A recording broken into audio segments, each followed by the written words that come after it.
Thank you very much. My name is Thomas Bergmark from IKEA. We do a lot of business in China, both purchasing and also retail operations. And I like your vision for the future a lot. I think we are one example of a European buyer coming to China doing business in our way. And I would like to ask you, what's your view on how we conduct business today and what we eventually could do differently as a buyer to support your vision for the future? 对，我注意到了宜家的。So I've seen IKEA before. 我们刚刚看见的那个片子里面所用的家具都是宜家的。A lot of the furniture we used was from IKEA. 那我们是拿仪器到商店里去买的，拿那个 HO 的那个仪器啊，还不错。 都还达标的，差不多达标，就是微量的。你在中国做生意，只要强调，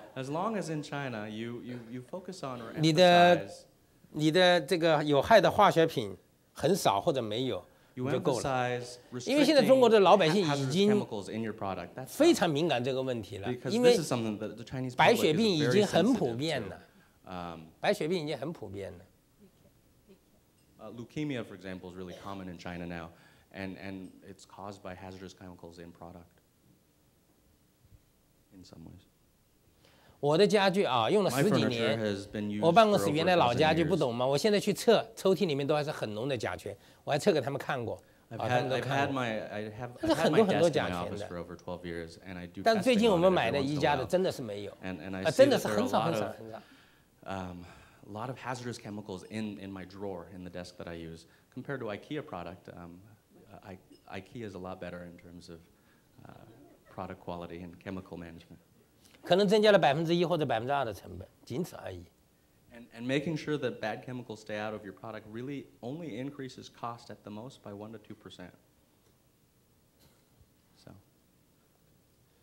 I think we have time for one more question.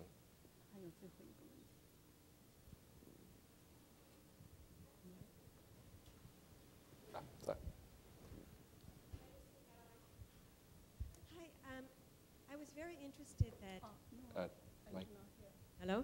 Yes, thank you. I was very interested that you said that one of the major challenges is population. And I'm aware that, of course, we all are, that China has had a one-child population policy for many decades. And I'm just wondering how important that policy, instigated several decades ago, has been for China's development and for its caring of the planet, and whether it continues or whether it's being reformed now, and what sort of population policies you would recommend for other countries, particularly developing countries. 关于人口的问题， Regarding 我是认 population, 为 I think personally 是人类第一个大问题。 that it's humankind's first big problem. 那对于中国而言呢，它到现在为止的计划生育宣传还是讲。 为了我们的生活更好一点，为了资源的压力更低一点，没有把环境问题跟计划生育联系在一起。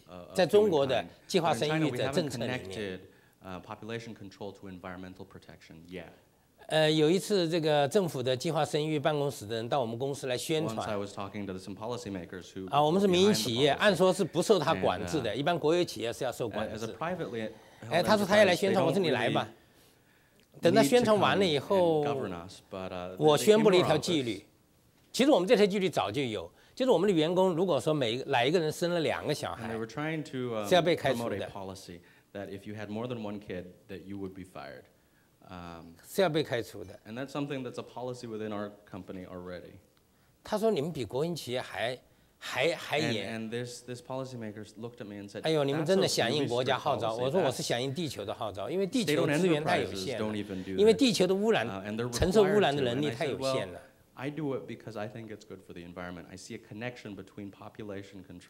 其实这个问题在大多数发达国家并没有解决好，包括法国。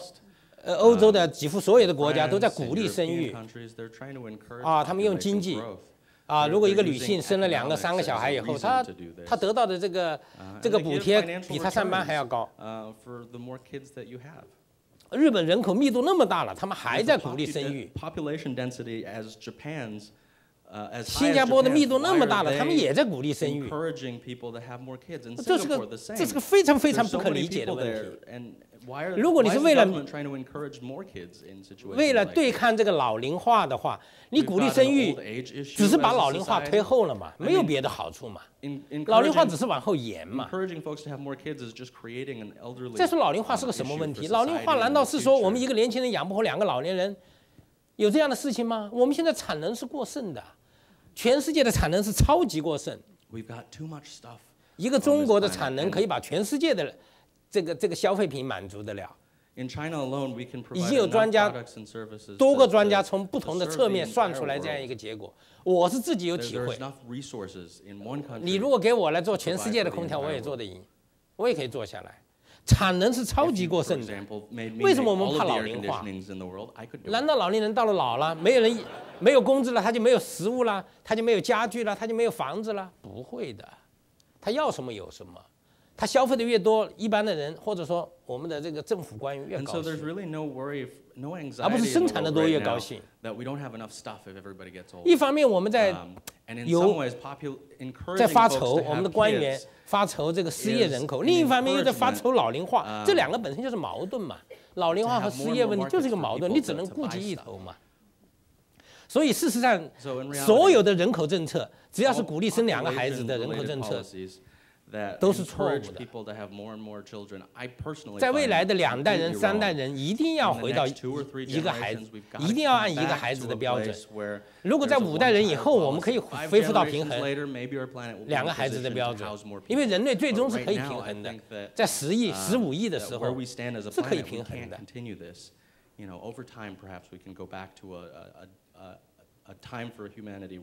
因为只有通过这个计划生育的这个实现人类平衡，比瘟疫、比战争、比洪水、比炎热都要人道啊。有次有一个女士指着我的鼻子说：“你这种政策是不人道的，你不讲人性。”我说：“战争人道吗？瘟疫人道吗？炎热、洪水。”那都是非常惨绝人寰的嘛。我们总是去权衡一种相对比较优化的一种方式。其实人类就是在这个方向，在这个方面，有时候缺乏这种权衡，总是犯错了天平。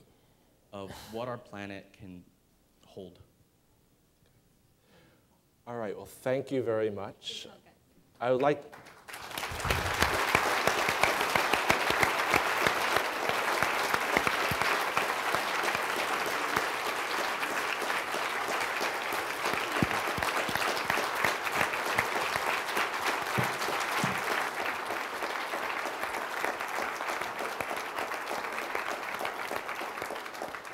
As we end, I'd like to end with just a few brief comments. One is obviously this has been an incredibly moving and powerful plenary presentation for you, which will well illustrate the themes that you'll be taking both into the hallway and to future sessions here today. The second thing is I would like to acknowledge, thank, and recognize our wonderful interpreters that are here on stage.